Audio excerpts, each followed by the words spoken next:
This picture of a black and white boat appeared one morning in my inbox. It said urgent in caps lock, and it had no context, no background, no explanation whatsoever. The type of email that can only come from someone like your father. The best tip that I can give you is always reply to that email with a call. So as I called him, he said, Elena, cariño, I found it. La Reina del Pacífico. This had been the boat that they had moved from Spain to Costa Rica when he was 6.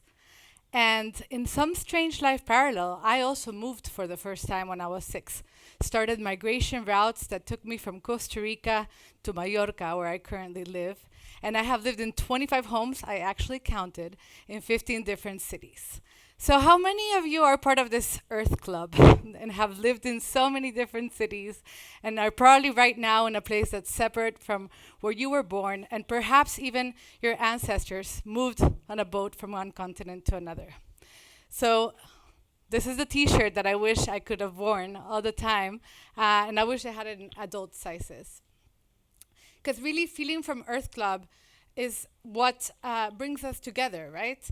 And right now, it's quite the ride. We have moving from a place where there's a lot of emergencies. We're in constant like trying to fix problems and looking just how we can fix what's happening when it breaks.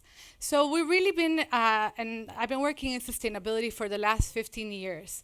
And basically, we're just looking at damage control all the time.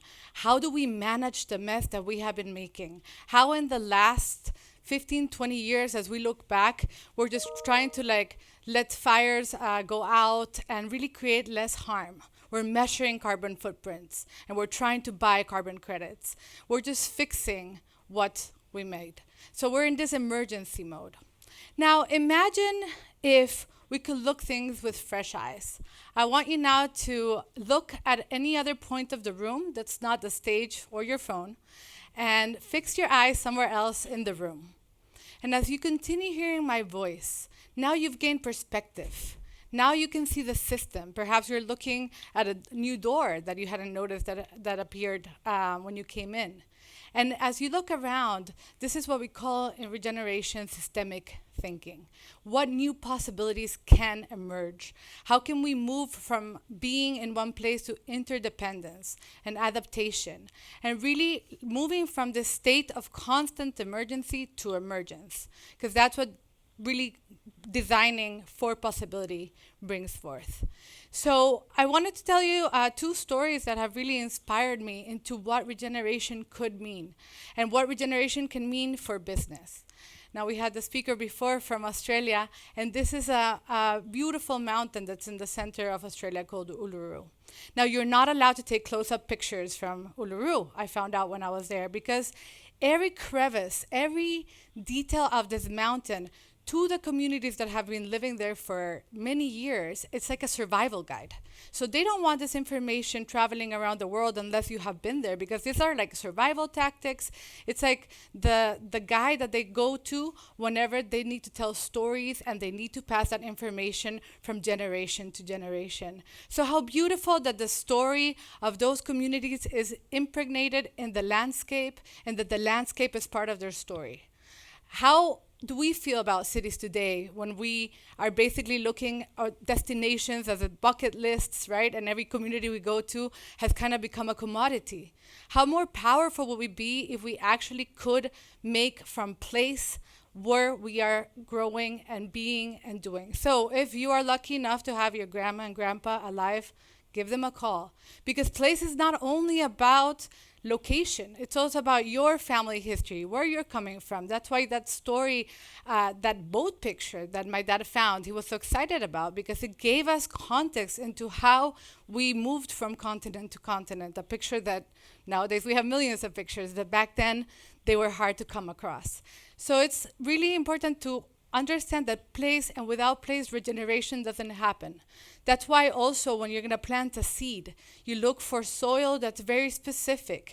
Actually, I'm planting now, and you look behind the packets of seeds and it says partially sunny, this much depth, right? So every little detail on how you plant that seed has to do with that soil and where you're doing it.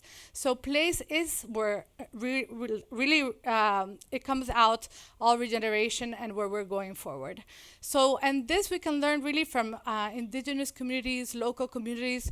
We have also here like medicinal herbal plants from the Mediterranean, for example. So it's really about looking at those roots and finding that uniqueness of who makes us and what makes us us. Another story I wanted to share with you is also about the assumptions that we carry. Now, I've gotten really into horses at the moment, and I've been following this woman called Lucy Reese, which I do not know, but I follow her work like a GPS tracking device because she just does such amazing work. And I mean the GPS because she's usually out in the wild looking at horses, observing. Now, most of us maybe don't have the privilege to be like all day, every day looking at wildlife. If you can, do it and disconnect your phones. But she has been just observing how horses work in the wild and pointing out that a lot of groups that believe that they understand horses have gotten it all wrong. One example is that horses really move as groups. So normally you see one horse walking in one direction and the other ones follow. Now, of course, as humans, we love assuming and knowing that we know everything about everyone, including wildlife. So we are like, oh, that must be the leader horse. So in horse culture, there has been a lot about like, oh, here's a leader horse and we have to dominate the leader horse because the rest will follow. In fact, she says in nature, this is not how it works.